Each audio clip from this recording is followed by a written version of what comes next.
गुरमुखां हर धन खटिया, गुर कै शब्द विचार। नाम पदार्थ पाया, अतुट भरे भंडार। हर गुण बाणी उच्चरै, अंत न पारावार। नानक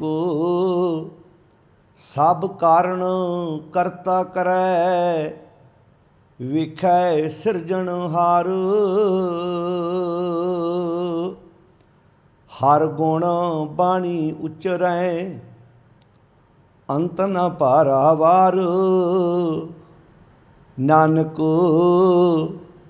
सब कारण करता करै, विखै सिरजनहार। वाहिगुरु जी का खालसा, वाहिगुरु जी की फतेह। गुरु प्यारी साध संगत जीओ, सलोक वारां ते वधीक बाणी दी जो लड़ीवार विचार चल रही है, तिस लड़ी दे तहत अज आपां 15 नंबर सलोक का पाठ सरवण किया है। धन गुरु अमरदास तिन्हां दी रसना तो उचारण किया होया ये पावन सलोक धन गुरु ग्रंथ साहिब जी के पावन अंक 1414 के उपर सुभाईमान है। धन गुरु अमरदास सच्चे पातशाह जी ने इस पावन सलोक विच धन की गल की है, जायदाद की गल की है। दो किस्म का धन है, एक धन साडे तन दे काम आउंदा है ते एक धन साडे मन दे काम आउंदा है। तन नाल संबंध रखण वाला जो साडे कोल धन है, मेहनत नाल मुशक्कत नाल 2 नंबर के धंधे करके भी मनुख अपनी जिंदगी च कमा लैंदा है। जे इंज कह लीए कि तन वाला जो धन है बैंकां च भी हैगा है, जे आपां ये गल कह लीए कि मनुख दे कोल सारा कुछ होने तो बाद भी मनुख आत्मक तौर पर दुखी क्यों है? क्योंकि मनुख दे कोल मन का धन नहीं है। जदों असीं मन के धन की गल करते हैं तो मन का धन एक गुरु की सिक्ख्या उत्ते तुर के प्राप्त होंदा है, एक मन के बुरे संस्कारां दे नाल मनुख दे अंदर इकट्ठा होया है, जिहदे बारे भगत कबीर जी ने अपनी बाणी च बहुत प्यारा बचन किया है। काम क्रोध माया मद मतसर ये संपै मोह माही, ये मेरे मन की जायदाद है। हुण एक तो ये जायदाद है जिहड़ी मनुख की जिंदगी नूं खराब करदी है, मन की। एक जायदाद है जिहड़ी जिंदगी नूं सवारदी है, वो किहड़ी है? दया धर्म और गुर की सेवा। ये जिंदगी नूं सवारदी है, पर बाणी कहंदी है ये सुपनंतर नाही भी मनुख नूं इस धन का कभी सुपना भी नहीं आया। हकीकत विच तां वेखना बहुत दूर की गल है। एक इहदी गल हो रही है जिहड़ा मनुख गुरु की सिक्ख्या तो गुरु के उपदेश तो सखना होकर अपना जीवन बतीत करता है। पातशाह इत्थे बख्शिश करदे ने, गुरमुखां हर धन खटिया। गुरु के सन्मुख रहन वाले मनुख ने अपनी जिंदगी दे विच हरी धन का जिहड़ा है वो खजाना प्राप्त कर लिया, वो धन प्राप्त कर लिया। हर धन खटिया किदां? गुर कै शब्द विचार। गुरु के शब्द विचार द्वारा, गुरु की सिक्ख्या द्वारा वो धन प्राप्त कर लिया, जिहदे नाल मनुख आत्मक तौर पर बलवान हुंदा है। वेखो, जदों असीं धन गुरु अर्जन साहिब सच्चे पातशाह जी के पावन वाक पढ़ते हैं तो हजूर फरमाउंदे ने, हम धनवंत असी धन वाले हाँ, भागठ भागां वाले हाँ, सच नाए क्योंकि साढ़े कोल सच्चा नाम है। हम धनवंत भागठ सच नाए, हर गुण गावें सहज सुपाए। ਅਸੀਂ ਹਰੀ ਦੇ ਗੁਣ ਸਹਿਜ ਵਿੱਚ ਟੇਕੇ ਗਾਉਂਦੇ ਹਾਂ। हर गुण गावें सहज सुभाए, प्यू दादे का खोल डिठा खजाना, तां मेरे मन भया निधाना। ਹੁਣ ਪਿਓ ਦਾਦੇ ਦਾ ਧੰਨ ਗੁਰੂ ਅਰਜਨ ਸਾਹਿਬ ਜੀ ਕਹਿੰਦੇ ਨੇ ਇੱਥੇ ਪਿਓ ਦਾਦੇ ਕਾ ਖੋਲ ਡਿੱਠਾ ਖਜ਼ਾਨਾ, ਜਿਨ੍ਹਾਂ ਵਿੱਚ ਦਾਦੇ ਦੀ ਗੱਲ ਕਰੀਏ ਤੇ ਗੁਰੂ ਨਾਨਕ ਸਾਹਿਬ ਜੀ ਹੋ ਗਏ, ਧੰਨ ਗੁਰੂ ਅੰਗਦ ਸਾਹਿਬ ਸੱਚੇ ਪਾਤਸ਼ਾਹ ਮਹਾਰਾਜ ਹੋ ਗਏ, ਗੁਰੂ ਅਮਰਦਾਸ ਸੱਚੇ ਪਾਤਸ਼ਾਹ ਮਹਾਰਾਜ ਹੋ ਗਏ, ਪਿਓ ਗੁਰੂ ਰਾਮਦਾਸ ਮਹਾਰਾਜ ਸੱਚੇ ਪਾਤਸ਼ਾਹ ਜੀ ਪਿਤਾ ਦੇ ਉਸ ਦਰਜੇ 'ਤੇ ਉਸ ਸਥਾਨ 'ਤੇ ਪਹੁੰਚ ਕੇ ਜੋ ਉਹਨਾਂ ਨੇ ਨਾਮ ਧਨ ਦੀ ਵਰਖਾ ਸਮਾਜ ਉੱਪਰ ਕੀਤੀ ਹੈ, ਇਹ ਲਫ਼ਜ਼ਾਂ ਨਾਲ ਬਿਆਨ ਨਹੀਂ ਕੀਤੀ ਜਾ ਸਕਦੀ। ਧੰਨ ਗੁਰੂ ਪੰਜਵੇਂ ਪਾਤਸ਼ਾਹ ਜੀ ਇੱਥੇ ਬਖਸ਼ਿਸ਼ ਕਰਦੇ ਨੇ, ਪਿਓ ਦਾਦੇ ਕਾ ਖੋਲ ਡਿੱਠਾ ਖਜ਼ਾਨਾ। ਵੇਖੋ ਲਫ਼ਜ਼ ਕਿੱਡਾ ਪਿਆਰਾ ਵਰਤਾ, ਤਾਂ ਮੇਰੇ ਮਨ ਭਇਆ ਨਿਧਾਨਾ। ਖੋਲ ਕੇ ਪਿਓ ਦਾਦੇ ਵੱਲੋਂ ਬਖਸ਼ਿਸ਼ ਕੀਤੇ ਖਜ਼ਾਨੇ ਨੂੰ ਜਦੋਂ ਵੇਖਿਆ ਤੇ ਮਨ ਵਿੱਚੋਂ ਨਿਧਾਨ ਉਹ ਖਜ਼ਾਨਾ ਪ੍ਰਗਟ ਹੋ ਗਿਆ। ਇਹਦਾ ਅਰਥ ਬੰਦੇ ਦੇ ਅੰਦਰ ਹੀ ਉਹ ਖਜ਼ਾਨਾ ਹੈ। ਤਾਂ ਹੀ ਬਾਣੀ 'ਚ ਆਖਿਆ ਸੀ ਨਾ, ਮਨ ਮੇਰਿਆ ਅੰਤਰ ਤੇਰਾ ਨਿਧਾਨ ਹੈ, ਬਾਹਰ ਵਸਤ ਨਾ ਭਾਲ। ਬਾਹਰੋਂ ਨਾ ਲੱਭਦਾ, ਫਿਰ ਗੁਰੂ ਦੀ ਸਿੱਖਿਆ ਦੁਆਰਾ, ਗੁਰੂ ਦੇ ਉਪਦੇਸ਼ ਦੁਆਰਾ ਉਹ ਹਰੀ ਧਨ ਖੱਟ ਲਿਆ, ਗੁਰ ਕੈ ਸ਼ਬਦ ਵਿਚਾਰ। ਅੱਗੇ ਪਾਤਸ਼ਾਹ ਜੀ ਕਹਿੰਦੇ ਨੇ, ਨਾਮ ਪਦਾਰਥ ਪਾਇਆ। ਇਹ ਨਾਮ ਦਾ ਪਦਾਰਥ ਪ੍ਰਾਪਤ ਹੋ ਗਿਆ। ਅਤੁੱਟ, ਟੁੱਟ ਹੁੰਦਾ ਨਾ ਕਿਸੇ ਚੀਜ਼ ਦੀ, ਤੋਟ ਆ ਜਾਣੀ, ਕਮੀ ਆ ਜਾਣੀ, ਮੁੱਕ ਜਾਣੀ। ਕਹਿੰਦੇ ਅਤੁੱਟ ਭਰੇ ਭੰਡਾਰ, ਉਸ ਮਾਲਕ ਦੀਆਂ ਰਹਿਮਤਾਂ ਦੇ ਇਹੋ ਜਿਹੇ ਭੰਡਾਰੇ ਭਰੇ ਪਏ ਨੇ, ਜਿੰਨੇ ਮਰਜ਼ੀ ਵਰਤੀ ਜਾ, ਜਿੰਨੇ ਮਰਜ਼ੀ ਖਾਈ ਜਾ, ਖਰਚੀ ਜਾ, ਇਹ ਮੁੱਕਣੇ ਥੋੜ੍ਹਾ ਕਿਤੇ। ਇਹੋ ਗੱਲ ਤੇ ਮਹਾਰਾਜ ਜੀ ਨੇ ਕਹੀ ਸੀ। ਜਦੋਂ ਆਪਾਂ ਪੜ੍ਹਦੇ ਹਾਂ, ਪਿਓ ਦਾਦੇ ਕਾ ਖੋਲ ਡਿੱਠਾ ਖਜ਼ਾਨਾ, ਤਾਂ ਮੇਰੇ ਮਨ ਭਇਆ ਨਿਧਾਨਾ, ਰਤਨ ਲਾਲ ਜਾਂ ਕਾ ਕਛੂ ਨਾ ਮੋਲ। ਹੁਣ ਇਹ ਐਸੇ ਰਤਨ ਲਾਲ ਕੀਮਤੀ ਜਵਾਹਰਾਤ ਨੇ, ਇਹਨਾਂ ਦਾ ਕੋਈ ਮੁੱਲ ਹੀ ਹੈ ਨਹੀਂ। ਭਰੇ ਭੰਡਾਰ ਅਖੂਟ ਅਤੋਲ, ਭਰੇ ਪਏ ਨੇ ਭੰਡਾਰੇ ਮਨੁੱਖੀ ਜੀਵਨ ਦੇ ਵਿੱਚ। ਜਦੋਂ ਬਾਣੀ 'ਚ ਸ਼ਬਦ ਆਉਂਦਾ ਹੈ, ਜੇਵਾ ਏਕ ਕਵਣ ਗੁਣ ਕਹੀਐ, ਬੇਸ਼ੁਮਾਰ ਬੇਅੰਤ ਸੁਆਮੀ, ਤੇਰੋ ਅੰਤ ਨ ਕਿਨਹੀ ਲਈਐ। ਉਹਦਾ ਮਤਲਬ ਕੀ ਹੈ? ਜੇਵਾ ਇੱਕ, ਜ਼ੁਬਾਨ ਇੱਕ ਹੈ, ਪਰ ਗੁਣ ਇੱਕ ਥੋੜ੍ਹਾ ਹੈ। ਗੁਣ ਤੇ ਬੇਅੰਤ ਨੇ। ਜੇਵਾ ਏਕ ਕਵਣ ਗੁਣ ਕਹੀਏ ਬੇਸ਼ੁਮਾਰ, ਉੱਥੇ ਬੇਸ਼ੁਮਾਰ ਕਹਿਤਾ, ਇੱਥੇ ਅਤੁੱਟ ਕਹਿ ਦਿੱਤਾ। ਬੇਸ਼ੁਮਾਰ ਬੇਅੰਤ ਸੁਆਮੀ, ਤੇਰੋ ਅੰਤ ਨਾ ਕਿਨਹੀ ਲਹੀ ਹੈ। ਕਿਸੇ ਨੇ ਵੀ ਤੁਹਾਡਾ ਅੰਤ ਨਹੀਂ ਲੱਭਾ। ਤੁਹਾਡੇ ਵਿੱਚ ਇੰਨੇ ਗੁਣ, ਇੰਨੀਆਂ ਚੰਗਿਆਈਆਂ ਭਰੀਆਂ ਪਈਆਂ ਨੇ। ਤਾਂ ਪਾਤਸ਼ਾਹ ਕਹਿੰਦੇ ਨੇ, ਨਾਮ ਪਦਾਰਥ ਪਾਇਆ। ਜਦੋਂ ਨਾਮ ਪਦਾਰਥ ਦੀ ਪ੍ਰਾਪਤੀ ਹੋ ਗਈ, ਅਤੁੱਟ ਭਰੇ ਭੰਡਾਰ, ਜਿਹੜਾ ਅਤੁੱਟ ਸੀ, ਨਾ ਮੁੱਕਣ ਵਾਲਾ ਭੰਡਾਰਾ। ਵੇਖੋ ਸਾਧ ਸੰਗਤ, ਬੰਦੇ ਕੋਲ ਨਾ ਚੰਗਿਆਈਆਂ ਭਰੀਆਂ ਪਈਆਂ ਨੇ, ਨੱਕਾ ਨੱਕ ਭਰੀਆਂ ਪਈਆਂ ਨੇ।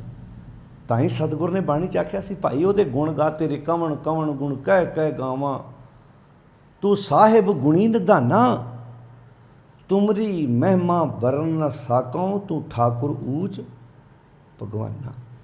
ਵੇਖੋ ਜਦੋਂ ਅਸੀਂ ਸਤਿਗੁਰ ਦੀ ਬਾਣੀ ਪੜ੍ਹਦੇ ਹਾਂ ਨਾ, ਸਾਨੂੰ ਮਹਾਰਾਜ ਨੇ ਗੁਣ ਗਾਉਣ ਲਈ ਕਿਉਂ ਕਿਹਾ? ਇੱਥੇ ਗੁਣ ਗਾਉਣ ਦਾ ਅਰਥ ਕੀ ਹੈ? ਇੱਥੇ ਗੁਣ ਗਾਉਣ ਦਾ ਮਤਲਬ ਕੀ ਹੈ? ਇੱਥੇ ਗੁਣ ਗਾਉਣ ਦਾ ਅਰਥ ਹੈ ਉਹਨਾਂ ਗੁਣਾਂ ਨੂੰ ਆਪਣੀ ਜ਼ਿੰਦਗੀ ਵਿੱਚੋਂ ਪ੍ਰਗਟ ਕਰਨਾ। ਜਦੋਂ ਆਪਾਂ ਪਰਮੇਸ਼ਰ ਨੂੰ ਕਹਿੰਦੇ ਵੀ ਪ੍ਰਮਾਤਮਾ ਨਿਰਭਉ ਹੈ, ਤੇ ਮੈਂ ਵੀ ਕਹਿ ਦੇਣਾ ਪ੍ਰਮਾਤਮਾ ਨਿਰਭਉ ਹੈ, ਤੁਸੀਂ ਵੀ ਕਹਿ ਦਿਓ ਪ੍ਰਮਾਤਮਾ ਆਪਾਂ ਕਹਿੰਦੇ ਪ੍ਰਮਾਤਮਾ ਨਿਰਵੈਰ ਹੈ, ਮੈਂ ਵੀ ਕਹਿਤਾ, ਤੁਸੀਂ ਵੀ ਕਹਿ ਤਾ। ਇਹਦੇ ਨਾਲ ਕੀ ਫਰਕ ਪੈਣਾ? ਜਦੋਂ ਪ੍ਰਮਾਤਮਾ ਨੂੰ ਨਿਰਵੈਰ ਕਹਿੰਦੇ ਆ, ਤੇ ਉਹ ਨਿਰਵੈਰਤਾ ਵਾਲਾ ਗੁਣ ਆਪਣੇ ਜੀਵਨ 'ਚੋਂ ਪੈਦਾ ਕਰਨਾ ਪੈਣਾ। ਹੈਗਾ ਹੈ, ਉਸ ਗੁਣ ਨੂੰ ਪ੍ਰਗਟ ਕਰਨਾ ਪੈਣਾ। ਪ੍ਰਮਾਤਮਾ ਨਿਰਭਉ ਹੈ, ਉਹ ਨਿਰਭਉ ਵਾਲਾ ਗੁਣ ਆਪਣੀ ਜ਼ਿੰਦਗੀ 'ਚੋਂ ਪ੍ਰਗਟ ਕਰਨਾ ਪੈਣਾ।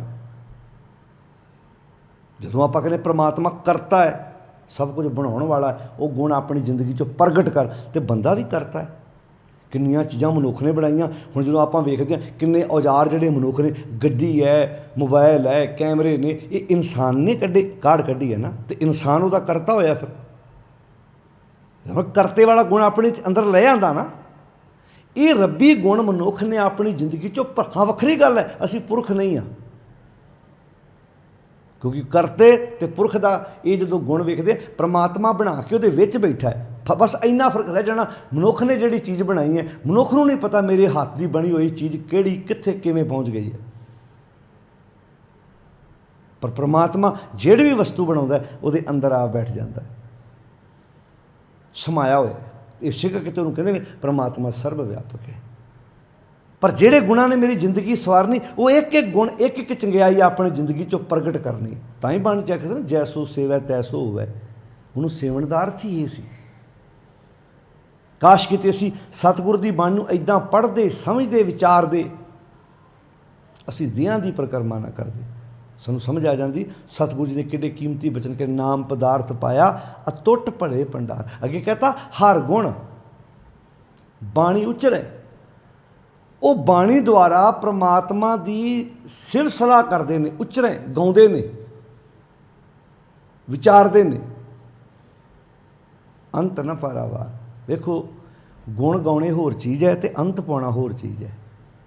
ਅਸੀਂ ਅੰਤ ਪਾਉਣ ਲਈ ਗੁਣ ਨਹੀਂ ਗਾ ਰਹੇ, ਅਤੇ ਨਾ ਕਿਸੇ ਨੇ ਅੰਤ ਕਿਸੇ ਦਾ, ਨਾ ਅਜੇ ਤੱਕ ਮਾਲਕ ਦਾ ਅੰਤ ਕਿਸੇ ਨੇ ਐਵੇਂ ਥੋੜ੍ਹਾ ਬਾਣੀ ਚ ਅਸੀਂ ਅੰਤ ਕਾਰਨ ਕੀਤੇ ਬਿਲ ਲਾਹੇ ਤਾਂ ਕਿ ਅੰਤ ਨਾ ਪਾਏ ਜਾਹੇ। ਸਤਿਗੁਰੂ ਜੀ ਕਹਿੰਦੇ ਬਹੁਤਾ ਕਰਮ ਲਿਖਿਆ ਨਾ ਜਾਏ, ਵੱਡਾ ਦਾਤਾ ਤੇਲ ਨਾ ਤਮਾਏ। ਕਹਿੰਦੇ ਉਹ ਮਾਲਕ ਐਡਾ ਬੇਅੰਤ ਹੈ, ਐਡਾ ਵੱਡਾ ਹੈ ਕਿ ਉਹਨੂੰ ਤੁਸੀਂ ਲਿਖਤ ਵਿੱਚ ਨਹੀਂ ਲਿਆ ਸਕਦੇ। ਉਹ ਇੰਨਾ ਵਿਸ਼ਾਲ ਹੈ। ਤੋ ਸਾਹਿਬ ਸੱਚੇ ਪਾਤਸ਼ਾਹ ਜੀ ਇੱਥੇ ਕਹਿੰਦੇ ਨੇ ਭਾਈ ਗੁਰਮੁਖਾਂ ਹਰ ਧਨ ਖੱਟਿਆ। ਗੁਰੂ ਦੇ ਸਨਮੁਖ ਰਹਿਣ ਵਾਲਿਆਂ ਨੇ ਹਰੀ ਦੇ ਧਨ ਦੀ, ਅੱਜ ਧਨ ਨਹੀਂ ਹੈਗਾ ਬੰਦੇ ਕੋਲ, ਪੈਸੇ ਨਾ ਹੋਣ ਸਾਧ ਸੰਗਤ। ਜਦੋਂ ਬੰਦੇ ਨੂੰ ਅਮੀਰ ਗਰੀਬ ਗਿਣਦੇ, ਕਿੱਦਾਂ ਗਿਣਦੇ ਆ? ਫਲਾਣੇ ਬੰਦੇ ਕੋਲ ਪੈਸਾ ਬੜਾ, ਬਈ ਉਹ ਤਾਂ ਅਮੀਰ ਬਹੁਤ ਹੈ।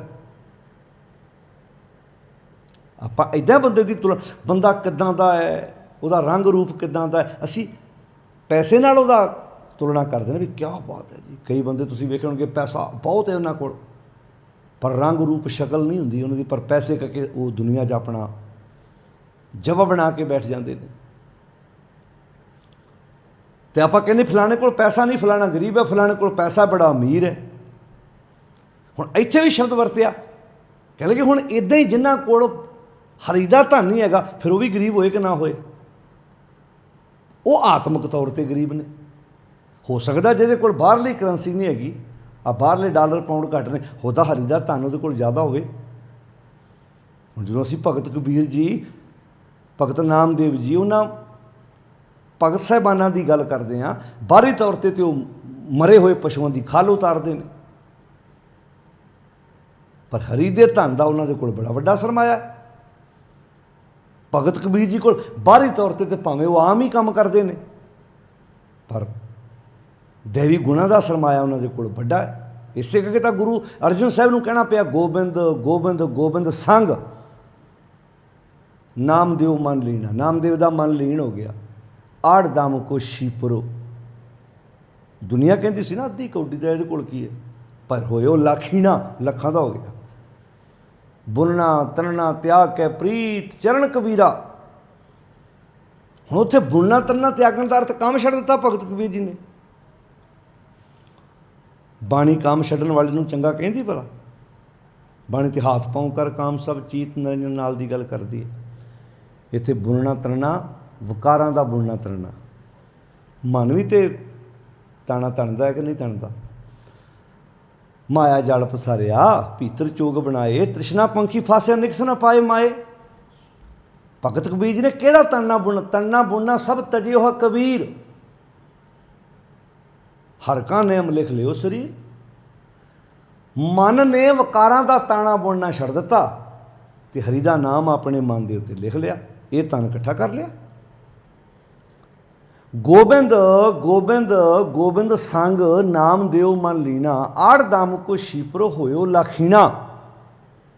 ਬੁਣਨਾ ਤਰਨਾ ਤਿਆਗ ਕੇ ਪ੍ਰੀਤ ਚਰਨ ਕਬੀਰਾ। ਨੀਚ ਕੁਲਾ ਜੋ ਲਹਰਾ।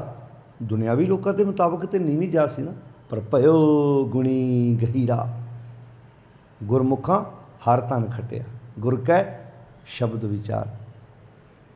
ਨੀਚ ਕੁਲਾ ਜੋ ਲਾਰਾ ਭਇਓ ਗੁਣੀ ਗਹੀਰਾ। ਰਵਿਦਾਸ ਢੋਹੰਤਾ ਢੋਰ ਨੀਤ। ਭਗਤ ਰਵਿਦਾਸ ਜੀ ਢੋਰ ਢੋਂਦੇ ਨੇ, ਪਸ਼ੂ ਮਰੇ ਹੋਏ ਢੋਂਦੇ ਨੇ, ਉਹਨਾਂ ਦੀ ਖੱਲ ਉਤਾਰਦੇ ਨੇ। ਤਿੰਨ ਤਿਆਗੀ ਮਾਇਆ। ਹੁਣ ਕਿਹੜੀ ਮਾਇਆ ਤਿਆਗੀ ਜੀ? ਜਦੋਂ ਭਗਤ ਰਵਿਦਾਸ ਜੀ ਕਿਸੇ ਪਸ਼ੂ ਦੀ ਖੱਲ ਉਤਾਰਦੇ ਹੋਣਗੇ, ਪੈਸੇ ਨਾਲ ਲੈਂਦੇ ਹੋਣਗੇ। ਜੇ ਪੈਸੇ ਨਾਲ ਲੈਂਦੇ ਹੋਣਗੇ ਤਾਂ ਪਰਿਵਾਰ ਰੋਟੀ ਕਿੱਥੋਂ ਖਾਂਦਾ ਹੋਏਗਾ? फिर जे पैसे नहीं लेंदे फिर खल उतारते क्यों? सवाल पैदा होंदा सी कि वो फ्री दिंदे सी, फिर गुजारा किद्दां हुंदा सी भला? ਇਹਦਾ ਫਰਕ ਜੇ ਫ੍ਰੀ ਦਿੰਦੇ ਸੀ ਤੇ ਜਿਹੜੇ ਬੰਦੇ ਨੂੰ ਫ੍ਰੀ ਦੀ ਖਲ ਮਿਲ ਰਹੀ ਉਹ ਤੇ ਅੱਗੇ ਵੇਚਦਾ ਹੋਏਗਾ, ਇਹਦਾ ਮਤਲਬ ਉਹਨਾਂ ਨੂੰ ਹੱਡ ਹਰਾਮ ਬਣਾ ਰਹੇ ਨੇ। ਜੇ ਆਪਾਂ ਇਹਨੂੰ ਇੱਦਾਂ ਵੇਖਾਂਗੇ ਵੀ ਜੇ ਪੈਸਾ, ਫਿਰ ਤੈਨੂੰ ਤਿਆਗੀ ਮਾਇਆ, ਇੱਥੇ ਵੀ ਮਾਇਆਦਾਰ ਪੈਸਾ ਤਿਆਗਣਾ ਥੋੜ੍ਹਾ। ਹੁਣ ਜਦੋਂ ਇੱਦਾਂ ਇਸ ਐਂਗਲ ਤੋਂ ਸਮਝਾਂਗੇ, ਸਮਝ ਆ ਜਾਏਗੀ ਵੀ ਕਿਹੜੀ ਮਾਇਆ ਭਗਤ ਰਵਿਦਾਸ ਜੀ ਨੇ ਤਿਆਗੀ ਹੈ, ਜਿਹਨੂੰ ਸਾਡੇ ਡੇਰੇ ਦਾ ਅੱਜ ਕਿਤੇ ਵੀ ਫਲਾਣੇ ਡੇਰੇ 'ਤੇ ਮਾਇਆ ਦਾ ਮੱਥਾ ਨਹੀਂ ਟੇਕਿਆ, ਬਾਬਾ ਜੀ ਤੇ ਮਾਇਆ ਦੇ ਤਿਆਗੀ ਨੇ। ਉੱਥੇ ਮਾਇਆ ਕਿਹੜੀ ਹੈ? ਉਹ ਹਰ ਵਸਤੂ ਤਿਆਗ ਦਿੱਤੀ ਜਿਹੜੀ ਸੱਚਾਈ ਦੇ ਰਸਤੇ ਤੁਰਨ ਵਿੱਚ ਰੁਕਾਵਟ ਖੜੀ ਕਰਦੀ ਸੀ। ਹਰ ਉਹ ਧਨ ਤਿਆਗ ਦਿੱਤਾ ਜਿਹੜਾ ਧਨ ਮਨੁੱਖ ਨੂੰ ਅੰਦਰੋਂ ਗਰੀਬ ਬਣਾਉਂਦਾ ਸੀ। ਉਹ ਧਨ ਇਕੱਠਾ ਕੀਤਾ ਜਿਹੜਾ ਬੰਦੇ ਨੂੰ ਅੰਦਰੋਂ ਅਮੀਰ ਬਣਾਉਂਦਾ ਸੀ। ਤਿੰਨ ਤਿਆਗੀ ਮਾਇਆ। ਪ੍ਰਗਟ ਹੋਆ ਸਾਧ ਸੰਗ ਹਰ ਦਰਸ਼ਨ ਪਾਇਆ, ਸੈਣ ਨਾਈ ਬੁਤਕਾਰੀਆ। ਜਿਹੜਾ ਭਗਤ ਸੈਣ ਲੋਕਾਂ ਦੀਆਂ ਬੁੱਤੀਆਂ ਕਰਦਾ ਸੀ, ਵਿਆਹਾਂ ਸ਼ਾਦੀਆਂ 'ਤੇ ਸੱਦੇ, ਉਹ ਘਰ ਘਰ ਸੁਣਿਆ। ਹਿਰਦੈ ਵਸਿਆ ਪਾਰ ਬ੍ਰਹਮ, ਭਗਤਾਂ ਮੈਂ ਗਣਿਆ ਇਹ ਬਿਧ ਸੁਣ ਕੇ ਜਾਟਰੋ ਉੱਠ। ਭਗਤੀ ਲਾਗਾ, ਭਗਤ ਨਾ ਜੀ ਭਗਤੀ ਲੱਗ ਗਏ। ਤੇ ਭਗਤੀ ਕਿਹੜੀ ਸੀ? ਵਿਣ ਗੁਣ ਕੀਤੇ ਭਗਤ ਨਾ ਹੋਏ। ਮਿਲੇ ਪ੍ਰਤੱਖ ਗੁਸਾਈਆਂ ਧੰਨਾ ਵਡ ਭਾਗਾ, ਧੰਨੇ ਧਨ ਪਾਇਆ ਧਰਣੀ ਧਰ, ਗੁਰਮੁਖਾਂ ਹਰ ਧਨ ਖੱਟਿਆ। ਧੰਨੇ ਹਰ ਧੰਨੇ ਧਨ ਪਾਇਆ ਧਰਣੀ ਧਰ, ਕਿੱਥੇ ਭਲਾ? ਮਿਲ ਜਨ ਸੰਤ ਸਮਾਨਿਆ। ਗੁਰ ਕੀ ਬਾਣੀ ਗੁਰ ਤੇ ਜਾਤੀ। ਸਤਿਗੁਰ ਨੇ ਕੋਈ ਇੱਦਾਂ ਦੀ ਗੱਲ ਕੀਤੀ ਨਹੀਂ ਜਿਹੜਾ ਕੁਐਸਚਨ ਪੈਦਾ ਕਰ ਦਿੱਤਾ ਤੇ ਸਵਾਲ ਦਾ ਜਵਾਬ ਸਾਨੂੰ ਕਿਸੇ ਹੋਰ ਕੋਲੋਂ ਲੱਭਣ ਦੀ ਲੋੜ ਪਵੇਗੀ। ਇੱਥੇ ਕਹਤਾ ਗੁਰਮੁਖਾਂ, ਗੁਰੂ ਦੇ ਸਨਮੁਖ ਰਹਿਣ ਵਾਲਿਆਂ ਨੇ ਹਰੀ ਦੇ ਧਨ ਨੂੰ ਖੱਟ ਲਿਆ। ਤੇ ਹਰੀ ਦਾ ਧਨ ਖੱਟਣ ਵਾਲਾ ਫਿਰ ਅੰਦਰੋਂ ਅਮੀਰ ਹੋ ਜਾਂਦਾ, ਅੰਦਰੋਂ ਅਮੀਰ ਹੋ ਜਾਂਦਾ। ਗੁਰ ਕੈ ਸ਼ਬਦ ਵਿਚਾਰ, ਗੁਰੂ ਦੇ ਸ਼ਬਦ ਵਿਚਾਰ ਦੁਆਰਾ, ਗੁਰੂ ਦੀ ਸਿੱਖਿਆ ਦੁਆਰਾ। ਵੇਖੋ ਆਪਾਂ ਨਹੀਂ ਇਹਦੇ ਫਲਾਣੇ ਬੰਦੇ ਕੋਲ ਪੈਸਾ ਤਾਂ ਬੜਾ ਪਰ ਮਨ ਦਾ ਬੜਾ ਗਰੀਬ ਹੈ, ਯਾਨੀ ਕਿ ਕੰਜੂਸ ਹੈ। ਤੇ ਕਈ ਬੰਦੇ ਆਪਾਂ ਕਹਿੰਦੇ ਬੰਦੇ ਕੋਲ ਭਾਵੇਂ ਹੈ ਥੋੜ੍ਹਾ ਪਰ ਦਿਲ ਦਰਿਆ। ਉਹ ਤੋਂ ਕੀ ਪਤਾ ਲੱਗਦਾ ਕਿ ਬੰਦੇ ਦਾ ਮਨ ਬੜਾ ਤਗੜਾ ਹੈ। ਜਿਹੜੀ ਅਮੀਰੀ ਗਰੀਬੀ ਹੈ ਨਾ, ਉਹ ਅਸੀਂ ਬਾਹਰੋਂ ਵੇਖਦੇ ਹਾਂ, ਪਰ ਅਸਲੀ ਅਮੀਰੀ ਗਰੀਬੀ ਬੰਦੇ ਦੇ ਅੰਦਰ ਦੀ ਹੈ, ਅੰਦਰ ਦੀ। ਜਿਨ ਕੇ ਪੱਲੇ ਧਨ ਵਸੈ ਤਿਨ ਕਾ ਨਾਉ ਫਕੀਰ, ਜਿਨ ਕੇ ਹਿਰਦੇ ਤੂੰ ਵਸੈ ਤੇ ਨਾਰ ਗੁਣੀ ਗਹੀਰ। ਤੋ ਪਾਸ਼ਾ ਤੇ ਗੁਰ ਕੈ ਸ਼ਬਦ ਵਿਚਾਰ, ਗੁਰੂ ਦੇ ਸ਼ਬਦ ਦੁਆਰਾ, ਗੁਰੂ ਦੀ ਵਿਚਾਰ ਦੁਆਰਾ, ਕਿਉਂਕਿ ਵਿਚਾਰ ਹੀ ਬੰਦੇ ਨੂੰ ਤਗੜਾ ਕਰਦੇ ਤੇ ਵਿਚਾਰ ਹੀ ਬੰਦੇ ਨੂੰ ਮਾੜਾ ਕਰਦੇ। ਨਾਮ ਪਦਾਰਥ ਪਾਇਆ, ਨਾਮ ਪਦਾਰਥ ਦੀ ਪ੍ਰਾਪਤੀ ਹੋ ਗਈ। ਅਤੁੱਟ ਭਰੇ ਭੰਡਾਰੋ ਭੰਡਾਰੇ, ਫਿਰ ਮੁੱਕਣੇ ਥੋੜ੍ਹਾ, ਫਿਰ ਵਰਤੀ ਜਾ ਜਿੰਨੇ ਮਰਜ਼ੀ, ਖਾਵੇਂ ਖਰਚਿਆਂ ਰਲ ਮਿਲ ਪਾਈ। ਹੁਣ ਇਹ ਤੁਕਾਂ ਬਾਣੀ ਦੀਆਂ ਅਸੀਂ ਦਾਲ ਪ੍ਰਸ਼ਾਦੇ 'ਤੇ ਲਾ ਕੇ ਤੇ ਗੱਲ ਨਿਬੇੜ ਦਿੱਤੀ ਵੀ ਖਾਵੇਂ ਖਰਚਿਆਂ ਰਲ ਮਿਲ ਪਾਈ, ਤੋੜ ਨਾ ਆਵੇ ਵੱਧ ਹੋ ਜਾਈ। ਜਿਹੜੀਆਂ ਤੁਕਾਂ ਅਸੀਂ ਇੱਕ ਦੇਗ ਦੇ ਸਰਾਣੇ ਖਲੋ ਕੇ ਬੋਲੀਆਂ ਹੁੰਦੀਆਂ ਨੇ, 2 ਘੰਟਿਆਂ ਬਾਅਦ ਲਾਂਗਰੀ ਕਹਿੰਦਾ ਜੀ ਸੰਗਤ ਜ਼ਿਆਦੀ ਆ ਗਈ, ਦੇਗ ਮੁੱਕ ਗਈ ਹੈ, ਹੋਰ ਬਣਾਉਣੀ ਪੈਣੀ ਦਾਲ। ਫਿਰ ਵੱਧ ਹੋ ਜਾਈ ਕਿੱਥੇ ਹੋ ਗਈ? ਦਾਲ ਵਰਤਾਇਆ ਵੱਧਦੀ ਕਿ ਘਟਦੀ ਹੈ? ਪ੍ਰਸ਼ਾਦੇ ਵਰਤਾਇਆ ਵੱਧਦੇ ਕਿ ਘਟਦੇ ਆ? ਮੰਨ ਲਓ ਦਾਲ ਆਪਾਂ ਬਣਾਈ ਹੈ, 10 ਬਾਲਟੀਆਂ ਪਈਆਂ ਨੇ, ਸੰਗਤ ਆ ਗਈ 10 ਬਾਲਟੀਆਂ 'ਚੋਂ ਵਰਤਾਵਾਂਗੇ, ਪਿੱਛੇ 9 ਰਹਿ ਜਾਣੀਆਂ। ਜੇ 2 ਵਰਤਾਤੀਆਂ ਤੇ 8 ਰਹਿ ਜਾਣੀਆਂ। ਪ੍ਰਸ਼ਾਦਾ 500 ਪਿਆ, ਜੇ 100 ਪ੍ਰਸ਼ਾਦਾ ਵਰਤਾਤਾ ਤੇ 400 ਰਹਿ ਜਾਏ ਵਿੱਚ, ਘਟਣਾ ਹੀ ਹੈ ਨਾ, ਵਧਣਾ ਥੋੜ੍ਹਾ ਹੈ। ਉਹ ਕਿਹੜਾ ਧਨ ਹੈ ਜਿਹੜਾ ਵਰਤਿਆਂ ਵੜਦਾ ਹੈ? ਉਹ ਤੁਹਾਡਾ ਗਿਆਨ ਹੈ, ਉਹ ਤੁਹਾਡਾ ਹੁਨਰ ਹੈ, ਉਹ ਤੁਹਾਡੀ ਕਲਾ ਹੈ, ਉਹ ਤੁਹਾਡੀ ਸਿੱਖਿਆ। ਹੁਣ ਤੁਹਾਨੂੰ ਮੰਨ ਲਓ ਮੈਥ ਬਹੁਤ ਵਧੀਆ ਆਉਂਦਾ ਹੈ, ਧਿਆਨ ਨਾਲ ਸੁਣਿਓ, ਮੈਂ ਇੱਕ ਟੀਚਰ ਦੇ ਪੱਧਰ 'ਤੇ ਵੀ ਗੱਲ ਜਾ ਕੇ ਕਰਨਾ ਚਾਹੁੰਦਾ। ਇੱਕ ਟੀਚਰ ਨੂੰ ਮੈਥ ਬਹੁਤ ਉਹਦਾ ਹਾਈ ਹੈ, ਬਹੁਤ ਵਧੀਆ ਉਹਦੀ ਪੈਨਸ਼ਨ ਲੱਗੀ ਹੋਈ ਹੈ, ਪਰਿਵਾਰ ਦਾ ਖਰਚਾ ਠੀਕ ਚੱਲ ਰਿਹਾ। ਜੇ ਉਹ ਇਹ ਸੋਚੇ ਕਿ ਮੈਂ ਰੋਜ਼ 1 ਘੰਟਾ ਉਹਨਾਂ ਪਰਿਵਾਰਾਂ ਦੇ ਬੱਚਿਆਂ ਨੂੰ ਮੈਥ ਪੜ੍ਹਾਉਣਾ ਹੈ ਜਿਨ੍ਹਾਂ ਦੇ ਬੱਚੇ ਪੜ੍ਹਨਾ ਚਾਹੁੰਦੇ ਪਰ ਮਾਂ-ਬਾਪ ਪੜ੍ਹਾਉਣ ਜੋਗੇ ਨਹੀਂ। ਜਦੋਂ ਟੀਚਰ ਮੈਥ ਪੜ੍ਹਾਏਗਾ, ਇਮਾਨਦਾਰੀ ਨਾਲ ਸੋਚਿਓ, ਜਦੋਂ ਟੀਚਰ ਸਟੂਡੈਂਟ ਨੂੰ ਮੈਥ ਪੜ੍ਹਾਏਗਾ, ਸਿੱਖਿਆ ਦੇਵੇਗਾ, ਕਿ ਟੀਚਰ ਦਾ ਮੈਥ ਉਹਦੇ ਨਾਲ ਘਟੇਗਾ ਕਿ ਵਧੇਗਾ? ਵਧੇਗਾ ਨਾ। ਟੀਚਰ ਨੂੰ ਇੰਗਲਿਸ਼ ਬਹੁਤ ਕਮਾਲ ਦੀ ਆਉਂਦੀ ਹੈ, ਬਹੁਤ ਹਾਈ ਇੰਗਲਿਸ਼ ਹੈ, ਹਰ ਸੈਂਟੈਂਸ ਬਾਰੇ ਉਹਨੂੰ ਪਤਾ ਹੈ ਕਿੱਦਾਂ ਬੋਲਣਾ ਹੈ, ਬੜੀ ਪਕੜ ਹੈ ਉਹਦੀ, ਕਮਾਂਡ ਹੈ ਪੂਰੀ, ਇੰਜ ਕਹਿ ਲਓ ਉਹਦੀ। ਉਹ ਚਾਹੁੰਦਾ ਹੈ सेवा करनी, तो बर्तन तो कोई भी मांज सकता, झाड़ू पोछे, पर वो की करे, वो कहे आओ भाई मैनू गुरुद्वारे वाले एक कमरा दे देन, मैं अनाउंसमेंट कर दिओ, मैं रोज़ शामां नूं जां हफ्ते 'च 3 दिन ਜਿਹੜੇ ਲੋੜਵੰਦ ਪਰਿਵਾਰਾਂ ਦੇ ਬੱਚੇ ਇੰਗਲਿਸ਼ ਪੜ੍ਹਨਾ ਚਾਹੁੰਦੇ ਨੇ ਮੈਂ ਉਹਨਾਂ ਦੀ ਕਲਾਸ ਲਾਵਾਂਗਾ। ਮੈਨੂੰ ਪੰਜਾਬੀ ਬੜੀ ਵਧੀਆ ਆਉਂਦੀ ਹੈ, ਪੰਜਾਬੀ ਉਤੇ ਮੁਹਾਰਨੀ ਤੇ ਪੂਰੀ ਉਹਦੀ ਪਕੜ ਹੈ, ਉਹਨੂੰ ਕੱਲੇ ਕੱਲੇ ਅੱਖਰ ਨੂੰ ਉਚਾਰਨ ਕਰਨਾ ਆਉਂਦਾ ਹੈ। ਜਿਹੜੇ ਬੱਚੇ ਪੰਜਾਬੀ ਸਿੱਖਣਾ ਚਾਹੁੰਦੇ ਨੇ, ਆਪਾਂ ਵਿਦੇਸ਼ਾਂ ਦੀ ਗੱਲ ਕਰ ਲਈਏ, ਪੰਜਾਬੀ ਬੜੀ ਕਮਾਲ ਦੀ ਹੈ। ਬਹੁਤ ਸਾਡੇ ਬਜ਼ੁਰਗ ਜਿਹੜੇ ਟੀਚਰ ਰਿਟਾਇਰ ਹੋ ਕੇ ਬਾਹਰਲੀਆਂ ਕੰਟਰੀਆਂ 'ਚ ਗਏ ਨੇ, ਉਹ ਕਹਿਣ ਸਾਨੂੰ ਇੱਕ ਰੂਮ ਦੇ ਦਿਓ ਜੀ, ਜਿਹੜੇ ਬੱਚੇ ਪੰਜਾਬੀ ਸਿੱਖਣਾ ਚਾਹੁੰਦੇ ਮੈਂ ਉਹਨਾਂ ਬੱਚਿਆਂ ਨੂੰ ਪੰਜਾਬੀ ਪੜ੍ਹਾਵਾਂਗਾ। ਕੀ ਜਦੋਂ ਟੀਚਰ ਪੰਜਾਬੀ ਪੜ੍ਹਾਏਗਾ, ਸਿੱਖਿਆ ਦੇਵੇਗਾ, ਇਹਦੇ ਨਾਲ ਟੀਚਰ ਦੀ ਪੰਜਾਬੀ ਉਹਦਾ ਗਿਆਨ ਘਟੇਗਾ ਕਿ ਵਧੇਗਾ? ਸਾਧ ਸੰਗਤ, ਵਧੇਗਾ। ਤੈਨੂੰ ਹਾਰਮੋਨੀਆ ਬਹੁਤ ਵਧੀਆ ਵਜਾਉਣਾ ਆਉਂਦਾ, ਤੇਰੇ ਕੋਲ ਕੋਈ ਬੱਚਾ ਕੀਰਤਨ ਸਿੱਖਣਾ ਆਉਂਦਾ, ਤੂੰ ਜਦੋਂ ਸਿਖਾਏਗਾ ਤੇਰਾ ਟੀਚਰ ਇਕੱਲਾ ਟੀਚਰ ਵਿਦਿਆਰਥੀ ਨੂੰ ਨਹੀਂ ਪੜ੍ਹਾਉਂਦਾ, ਟੀਚਰ ਖੁਦ ਵੀ ਪੜ੍ਹਦਾ। ਜਦੋਂ ਇੱਕ ਟੀਚਰ ਕਲਾਸ ਵਿੱਚ ਪੜ੍ਹਾਉਣ ਜਾਂਦਾ, ਉਹ ਇਕੱਲਾ ਸਟੂਡੈਂਟ ਨੂੰ ਨਹੀਂ ਪੜ੍ਹਾਉਂਦਾ, ਉਹ ਆਪ ਵੀ ਪੜ੍ਹਦਾ, ਉਹਦੇ ਨਾਲ ਉਹਦੀ ਆਪਣੀ ਵੀ ਸਟੱਡੀ ਹੁੰਦੀ ਹੈ। ਤੁਸੀਂ ਵੇਖੋ ਜਿਹੜੇ ਟੀਚਰ ਕਲਾਸਾਂ 'ਚ ਪੜ੍ਹਾਉਂਦੇ ਨੇ, ਉਹ ਨਾਲ ਆਪ ਵੀ ਸਟੱਡੀ ਕਰਦੇ ਆ। ਜਦੋਂ ਉਹ ਪੜ੍ਹਾਉਣਾ ਹਟ ਜਾਣ, ਫਿਰ ਉਹ ਇੱਕ ਸਮਾਂ ਦਾ ਰੁਕ ਜਾਂਦੀ ਹੈ ਐਜੂਕੇਸ਼ਨ। ਪੜ੍ਹੇ ਬਹੁਤ ਹੁੰਦੇ ਨੇ ਕਿਉਂਕਿ ਉਹਨਾਂ ਪੜ੍ਹਾਇਆ ਹੁੰਦਾ, ਤਜਰਬਾ ਹੁੰਦਾ। ਹੁਣ ਇਹ ਗੱਲ ਮੈਂ ਇੱਕ ਟੀਚਰ ਪੱਧਰ 'ਤੇ ਜਾ ਕਰ ਰਿਹਾ, ਪਰ ਇਹਨੂੰ ਹੁਣ ਇਸ ਤੁਸੀਂ ਨੁਕਤੇ ਨੂੰ ਜਿੱਥੇ ਮਰਜ਼ੀ ਲਾ ਲਓ। ਜੇ ਤੁਹਾਡੇ ਕੋਲ ਸੱਤ ਹੈ, ਤੁਹਾਡੇ ਕੋਲ ਸੰਤੋਖ ਹੈ, ਤੁਹਾਡੇ ਕੋਲ ਕੋਈ ਕਲਾ ਹੈ, ਤੁਹਾਨੂੰ ਬਿਜ਼ਨਸ ਵਧੀਆ ਕਰਨਾ ਆਉਂਦਾ, ਤੁਸੀਂ ਕਿਸੇ ਨੂੰ ਸਿਖਾ ਦਿਓ, ਤੁਹਾਡਾ ਬਿਜ਼ਨਸ ਘਟੇਗਾ ਥੋੜ੍ਹਾ। ਗੁਣ ਹੈ, ਜ਼ਰੂਰੀ ਨਹੀਂ ਕਿਸੇ ਨੂੰ ਆਟਾ ਦਾਲ ਦੇਣਾ ਹੀ ਪਰਉਪਕਾਰ ਹੁੰਦਾ ਹੈ। ਅਗਲੇ ਨੂੰ ਆਟਾ ਦਾਲ ਕਮਾਉਣ ਜੋਗੇ ਕਰ ਦਿਓ। ਉਹ ਦੇਗ ਤੇਗ ਫਤਿਹ ਦਾ ਸੀ ਤੇ ਕੜਾਹ ਪ੍ਰਸ਼ਾਦ ਤੇ ਲੰਗਰ ਤੋਂ ਅੱਗੇ ਗਿਆ ਹੀ ਨਹੀਂ, ਇਹ ਤੋਂ ਅੱਗੇ ਤੋਰਿਆ ਜਾ ਸਕਦਾ ਸੀ। ਤੋ ਇਹ ਜਿਹੜਾ ਖਾਵੇਂ ਖਰਚੇ ਰਲ ਮਿਲ ਭਾਈ ਹੈ ਨਾ, ਇਸ ਤੁਕ ਨੂੰ ਸਮਝਿਓ। ਖਾਵੇਂ ਖਰਚੇ ਰਲ ਮਿਲ ਭਾਈ ਤੋਟ ਨਾ ਆਵੇ।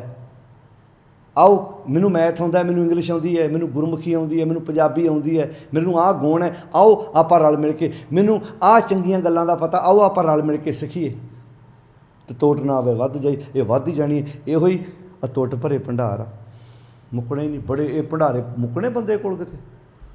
ਆ ਜਿਹੜਾ ਆੜਾ ਖਜ਼ਾਨਾ ਭਰਿਆ ਪਿਆ, ਵਰਤੀ ਜਾ ਜਿੰਨਾ ਮਰਜ਼ੀ। ਕਈ ਵਾਰੀ ਸੋਚਦਾ ਇਹ ਤਾਂ ਵਰਤਿਆ ਹੀ ਨਹੀਂ, ਉੱਦਾਂ ਹੀ ਪਿਆ, ਫਰੈਸ਼ ਪਿਆ। ਜੇ ਵਰਤਿਆ ਹੁੰਦਾ ਤਾਂ ਗੁੱਟਾਂ ਨਾਲ ਧਾਗੇ ਪਾਈਦੇ। ਗੱਡੀਆਂ ਵਰਤ ਲੀਆਂ, ਟਾਇਰ ਘਸ ਗਏ, ਜੁੱਤੀਆਂ ਵਰਤ ਲੀਆਂ, ਘਸ ਗਈਆਂ, ਆਹ ਤਾਂ ਵਰਤੇ ਹੀ ਨਹੀਂ, ਇਹ ਤਾਂ ਫਰੈਸ਼ ਉੱਦਾਂ ਹੀ। ਮੈਂ ਕਦੀ ਕਦੀ ਸੋਚਦਾ ਹਾਂ ਵੀ ਮੰਨ ਲਓ ਜੇ ਕਿਤੇ ਇੱਦਾਂ ਕੀਮਤ ਪੈਣ ਲੱਗੀ, ਉਹਨੇ ਕਹਿਣਾ ਬੰਦੇ ਤੂੰ ਤਾਂ ਵਰਤੇ ਹੀ ਨਹੀਂ, ਉੱਦਾਂ ਹੀ ਪਿਆ ਸਾਰਾ ਹੀ, ਬਿਲਕੁਲ ਬ੍ਰੈਂਡ ਨਵਾਂ ਨਕੋਰ। ਵਰਤੇ ਨੂੰ ਜਿੰਨਾ ਵਰਤੇਗਾ ਉਨਾ ਵਧੇਗਾ। ਤੁਸੀਂ ਵੇਖਿਆ ਜਿਹੜੇ ਜਿੰਨਾ ਦਿਮਾਗ ਵਰਤੇ ਉਨਾ ਹੀ ਦਿਮਾਗ ਉਹਨਾਂ ਦਾ ਤੇਜ਼ ਹੁੰਦਾ, ਇੰਟੈਲੀਜੈਂਟ ਹੁੰਦੇ ਨੇ। ਉਹਨੇ ਕਿਹਾ ਇਹਦੀ ਵਰਤੋਂ ਤਾਂ ਕੀਤੀ ਨਹੀਂ। ਹੁਣ ਤੁਸੀਂ ਕੀ ਸੋਚਦੇ ਹੋ, ਬੰਦੇ ਨੇ ਜਿਹਨੇ ਇਹਦੀ ਵਰਤੋਂ ਕੀਤੀ ਉਹ ਧਾਗਾ ਬੰਨੇਗਾ ਗੁੱਟ 'ਤੇ, ਉਹ ਮੁੰਦਰੀ ਪਾਏਗਾ? ਉਹਨੇ ਕਹਿਣਾ ਮੈਂ ਇਹਦੀ ਵਰਤੋਂ ਕੀਤੀ, ਭਾਈ ਮੈਨੂੰ ਇਹਨਾਂ ਜੰਤਰਾਂ ਮੰਤਰਾਂ ਧਾਗਿਆਂ ਤਵੀਤਾਂ ਦੀ ਜ਼ਰੂਰਤ ਹੈ ਹੀ ਨਹੀਂ। ਤੋ ਸਾਧ ਸੰਗਤ ਜੀ, ਨਾਮ ਪਦਾਰਥ ਪਾਇਆ, ਜਿਹੜਾ ਨਾਮ ਦਾ ਪਦਾਰਥ ਗੁਰੂ ਦੀ ਮੱਤ ਲੈ ਕੇ ਜਦੋਂ ਮੈਂ ਆਪਣੇ ਅੰਦਰ ਉਸ ਖਜ਼ਾਨੇ ਨਾਲ ਸਾਂਝ ਪਾਈ ਤਾਂ ਮੁੱਕਿਆ ਹੀ ਨਹੀਂ। ਫਿਰ ਅਤੁੱਟ ਭਰੇ ਭੰਡਾਰ, ਹਰ ਗੁਣ ਬਾਣੀ ਉਚਰੈ। ਫਿਰ ਹਰੀ ਦੇ ਗੁਣਾਂ ਨੂੰ ਬਾਣੀ ਦੁਆਰਾ ਜਦੋਂ ਉਚਰਦੇ ਨੇ, ਗਾਉਂਦੇ ਨੇ, ਅੰਤ ਨਾ ਪਾਰਾਵਾਰ, ਜਿਹਦਾ ਉਰਲਾ ਤੇ ਪਰਲਾ ਬੰਨਾ ਹੈ ਹੀ ਨਹੀਂ। ਨਾਨਕ ਸਭ ਕਾਰਨ ਕਰਤਾ ਕਰੈ। ਇਹ ਸਾਰੇ ਕਾਰਨ ਕਰਤੇ ਦੇ ਆ, ਉਹ ਸਭ ਆਪ ਬਿਧ ਬਣਾਉਂਦਾ। ਯਾਨੀ ਕਿ ਬਿਧ ਕਿੱਦਾਂ ਬਣਾਉਂਦਾ? ਵੀ ਉਹਦਾ ਹੁਕਮ, ਉਹਦਾ ਜਿਹੜਾ ਲਾ ਹੈ, ਉਹਦਾ ਜਿਹੜਾ ਹੁਕਮ ਆ, ਉਹ ਸਾਰੀ ਕਾਇਨਾਤ ਲਈ ਇੱਕੋ ਜਿਹਾ ਹੀ ਆ, ਇੱਕੋ ਜਿਹਾ। ਇੱਦਾਂ ਗਵਾਂਢੀ ਲਈ ਵੀ ਉਹ, ਤੇਰੇ ਲਈ ਵੀ ਉਹ, ਜੋ ਬੀਜੇਗਾ ਉਗੇਗਾ। ਨਾਨਕ ਸਭ ਕਾਰਨ ਕਰਤਾ ਕਰੇ। ਵੇਖਿਆ ਸਿਰਜਣਹਾਰ, ਉਹ ਸਿਰਜਣਹਾਰ ਵੇਖਦਾ ਹੈ। ਉਹਨੇ ਤੈਨੂੰ ਖੁੱਲ੍ਹੀ ਦੇਤੀ ਗਰਾਊਂਡ ਵੀ, ਖੇਡ ਤਕੜਾ ਹੋ ਕੇ। ਹੁਣ ਜਿੱਤਣਾ ਹਾਰਨਾ ਤੇਰੀ ਮਰਜ਼ੀ, ਗੋਲ ਕਰਨਾ ਗੋਲ ਨਾ ਕਰਨਾ ਇਹ ਮਰਜ਼ੀ ਹੁਣ ਤੇਰੀ। ਤੈਨੂੰ ਧਰਤੀ ਦੇਤੀ, ਰਾਤੀ ਰੁੱਤੀ ਥਿੱਤੀ ਵਾਰ, ਰਾਤਾਂ ਰੁੱਤਾਂ ਥਿੱਤਾਂ ਵਾਰਾਂ, ਇਹ ਸਭ ਤੇਰੀ ਸੇਵਾ ਲਈ ਨੇ। ਤੂੰ ਮਾਲਕ ਹੈ। ਰਾਤੀ ਰੁੱਤੀ ਥਿੱਤੀ ਵਾਰ, ਪਵਨ ਪਾਣੀ ਅਗਨੀ ਪਾਤਾਲ, ਪੌਣ ਪਾਣੀ ਅੱਗ, ਤੇ ਇਸ ਵਿੱਚ ਧਰਤੀ ਥਾਪ ਰੱਖੀ ਧਰਮਸਾਰ। ਉਹਦੇ ਵਿੱਚ ਧਰਤੀ ਬਣਾਤੀ ਇੱਦਾਂ ਧਰਮ ਕਮਾਉਣ ਲਈ। ਤੇ ਗੁਰੂ ਸਾਹਿਬ ਨੇ ਭਾਈ ਲਾਲੋ ਦੇ ਘਰੋਂ ਜਦੋਂ ਆਰੰਭਤਾ ਕੀਤੀ, ਉਹਦੀ ਪਹਿਲੀ ਧਰਮਸ਼ਾਲਾ ਬਣਾਈ ਉਹਦਾ ਘਰ। ਕਹਿੰਦੇ ਲਓ ਆਹ ਬਣ ਗਈ ਧਰਮਸ਼ਾਲਾ, ਇੱਥੋਂ ਹੁਣ ਆਪਾਂ ਧਰਮ ਕਮਾਉਣ ਦੀ ਸਿੱਖਿਆ ਆਰੰਭ ਕਰਨੀ ਆ। ਸਿੱਖਿਆ ਇੱਥੋਂ ਲੈਣੀ ਆ, ਧਰਮ ਕਮਾਉਣਾ ਪੂਰੀ ਦੁਨੀਆ ਤੇ ਆ। ਇਸੇ ਕਰਕੇ ਗੁਰਦੁਆਰੇ ਝਾੜੂ ਪੋਚੇ ਲਾਉਣ ਦੀ ਆਪਾਂ ਟ੍ਰੇਨਿੰਗ ਲੈਣੀ ਹੈ, ਪਰ ਝਾੜੂ ਪੋਚੇ ਲਾਉਣੇ ਕਿੱਥੇ ਆ? ਸੰਸਾਰ ਤੇ। ਲੋੜ ਪੈਣ ਤੇ ਘਰ ਲਾ, ਲੋੜ ਪੈਣ ਤੇ ਸੜਕ ਤੇ ਲਾ, ਲੋੜ ਪੈਣ ਤੇ ਪਿੰਡ ਵਿੱਚ ਲਾ, ਗਲੀ 'ਚ ਲਾ, ਜਿੱਥੇ ਮਰਜ਼ੀ ਲਾ। ਕਿੰਨਾ ਸੋਹਣਾ ਸਮਾਜ ਬਣ ਜਾਊ, ਕਿੱਡੀ ਵਧੀਆ ਦੁਨੀਆ ਬਣੇਗੀ। ਤੇਰੇ ਵਾਸਤੇ ਕਿੰਨਾ ਕੁਝ ਭਰਿਆ ਪਿਆ ਸਾਰਾ, ਵਰਤ ਜਿੰਨਾ ਮਰਜ਼ੀ, ਮੁੱਕਣ ਲੱਗਾ ਕਿਤੇ। ਨਾਨਕ ਸਭ ਕਾਰਨ ਕਰਤਾ ਕਰੈ, ਵੇਖੇ ਸਿਰਜਣਹਾਰ। ਇਹ ਪਾਵਨ ਸਲੋਕ ਸਾਧ ਸੰਗਤ ਜੀ 15 ਨੰਬਰ ਹੈ ਗੁਰੂ ਅਮਰਦਾਸ ਜੀ ਦਾ ਸਲੋਕ ਵਾਰਾਂ ਤੇ ਵਧੀਕ ਬਾਣੀ ਵਿੱਚ। 1414 ਅੰਕ ਤੇ ਹੈ। ਕਿੰਨੇ ਪਿਆਰੇ ਸਲੋਕ ਨੇ, ਕਿੰਨੇ ਪਿਆਰੇ ਨੁਕਤੇ, ਨਿੱਕੀਆਂ ਨਿੱਕੀਆਂ ਗੱਲਾਂ ਜਿਹੜੀਆਂ ਰੋਜ਼ਮਰਾ ਦੀ ਜ਼ਿੰਦਗੀ ਸਾਡੇ ਕੰਮ ਆਉਣ ਵਾਲੀਆਂ। ਸਿੱਖਦੇ ਜਾਈਏ, ਭਾਰ ਹੌਲਾ ਹੁੰਦਾ ਜਾਏਗਾ। ਜੇ ਅਸੀਂ ਕਿਸੇ ਦਾ ਭਾਰ ਚੱਕ ਨਹੀਂ ਸਕਦੇ ਤਾਂ ਕੋਸ਼ਿਸ਼ ਕਰੋ ਕਿਸੇ 'ਤੇ ਭਾਰ ਬਣੋ ਨਾ। ਮੈਂ ਅਕਸਰ ਸਮਾਜਿਕ ਉਦਾਹਰਨਾਂ ਦਿੰਦਾ ਹੁੰਦਾ ਕਿ ਬੱਚਿਆਂ ਨੂੰ ਵੀ ਇੱਦਾਂ ਰੋਜ਼ ਸਿੱਖਿਆ ਦਿਓ ਕਿ ਪੁੱਤਰ, ਜੇ ਤੁਸੀਂ ਸਾਡਾ ਹੱਥ ਨਹੀਂ ਨਾ ਵਟਾ ਸਕਦੇ ਘਰ 'ਚ, ਇੰਨਾ ਕੰਮ ਕਰੋ ਵੀ ਸਕੂਲੋਂ ਆਣ ਕੇ ਆਪਣੀ ਵਰਦੀ ਆਪ ਕਿੱਲੀ ਨਾ ਟੰਗ ਦਿਓ। ਤੁਹਾਡੇ ਜੁੱਤੀਆਂ ਜੋੜੇ, ਤੁਹਾਡੀਆਂ ਵਰਦੀਆਂ ਸਾਨੂੰ ਨਾ ਕਮ ਸੇ ਕਮ ਚੁੱਕਣੀਆਂ ਪੈਣ। ਜੇ ਤੁਸੀਂ ਸਾਡਾ ਹੱਥ ਨਹੀਂ ਵਟਾ ਸਕਦੇ ਤਾਂ ਕਮ ਸੇ ਕਮ ਇੰਨਾ ਕਰ ਲਓ, ਆਪਣਾ ਭਾਰ ਆਪ ਚੁੱਕ ਲਓ, ਤਾਂ ਵੀ ਸਮਾਜ ਵਧੀਆ ਬਣ ਜਾਣਾ ਹੈ। ਇੱਕ ਤਾਂ ਹੁੰਦਾ ਦੂਜੇ ਦਾ ਭਾਰ ਚੱਕਣਾ, ਸਵੇਰੇ ਉੱਠੇ ਦੂਜੇ ਦੀ ਚਾਦਰ ਜੋੜੀ, ਦੂਜੇ ਦੀ ਬੈੱਡ ਸ਼ੀਟ ਠੀਕ ਕੀਤੀ, ਇੱਕ ਤਾਂ ਦੂਜੇ ਦੀ ਕਰਦੇ। ਉਹ ਕਹਿੰਦਾ ਤੂੰ ਇੱਕ ਕੰਮ ਕਰ, ਤੂੰ ਮੇਰੀ ਨਾ ਕਰ, ਤੂੰ ਆਪਣਾ ਹੀ ਆਪ ਹੀ ਠੀਕ ਕਰ ਲਾ। ਇਹ ਵੀ ਇੱਕ ਬੜੀ ਵੱਡੀ ਸੇਵਾ ਹੈ। ਕਈ ਤਾਂ ਦੂਜਿਆਂ ਦੀ ਸੇਵਾ ਕਰਨ ਆਉਂਦੇ ਨੇ, ਭਗਤ ਪੂਰਨ ਸਿੰਘ ਵਰਗੇ ਜੋ ਦੇ ਬਜ਼ੁਰਗਾਂ ਦੇ ਮੂੰਹ 'ਚ ਦੁੱਧ ਬ੍ਰੈਡ ਪਾਉਂਦੇ। ਉਹ ਕਹਿੰਦੇ ਚੱਲ ਤੂੰ ਜੇ ਦੂਜਿਆਂ ਦੇ ਮੂੰਹ 'ਚ ਪਾਉਣ ਜੋਗਾ ਨਹੀਂ ਨਾ, ਇੰਨਾ ਕਿਤੇ ਕਰ ਲਾ ਵੀ ਬਾਹਰੋਂ ਆਣ ਕੇ ਪਾਣੀ ਆਪੇ ਫੜ ਕੇ ਪੀ ਲੈ। ਤੂੰ ਉਹ ਵੀ ਉਮੀਦ ਲਾਉਣਾ ਵੀ ਤੈਨੂੰ ਕੋਈ ਪਾਣੀ ਪਿਆਵੇ, ਅਤੇ ਫਿਰ ਜਿਹੜਾ ਕੋਈ ਪਾਣੀ ਪਿਆਵੇ ਫੜ ਕੇ ਤੈਨੂੰ। ਹੁਣ ਤੁਸੀਂ ਵੇਖਿਆ ਨਾ ਜਿਹੜੇ ਬੰਦੇ ਜੋਬ ਕਰਦੇ ਉਹ ਕਹਿੰਦੇ ਆਪੇ ਆਣ ਕੇ ਤੁਰੇ ਤੁਰੇ ਜਾਂਦੇ ਪਾਣੀ ਫੜ ਕੇ ਪੀ ਲੈਂਦੇ। ਉਹ ਨਹੀਂ ਚਾਹੁੰਦਾ ਵੀ ਕੋਈ ਉਹਨੂੰ ਆਣ ਕੇ ਪਾਣੀ ਪਿਆਵੇ। ਤੋ ਇਹ ਗੱਲਾਂ ਬਹੁਤ ਛੋਟੀਆਂ, ਪਰ ਇਹਨਾਂ ਦੇ ਮੀਨਿੰਗ, ਇਹਨਾਂ ਦੇ ਅਰਥ ਬੜੇ ਵੱਡੇ ਨੇ। ਤੋ ਇਹੋ ਧਨ ਹੈ, ਸਿੱਖਦੇ ਜਾਵਾਂਗੇ, ਅਮੀਰ ਹੁੰਦੇ ਜਾਵਾਂਗੇ। ਇਹੋ ਇੱਕ ਅਮੀਰੀ ਹੈ। ਸਾਡੇ ਸਮਾਜ 'ਚ ਇਹ ਵੀ ਵੇਖਿਆ ਉਹਨੇ ਪਾਣੀ ਪਿਆਤਾ, ਨਹੀਂ।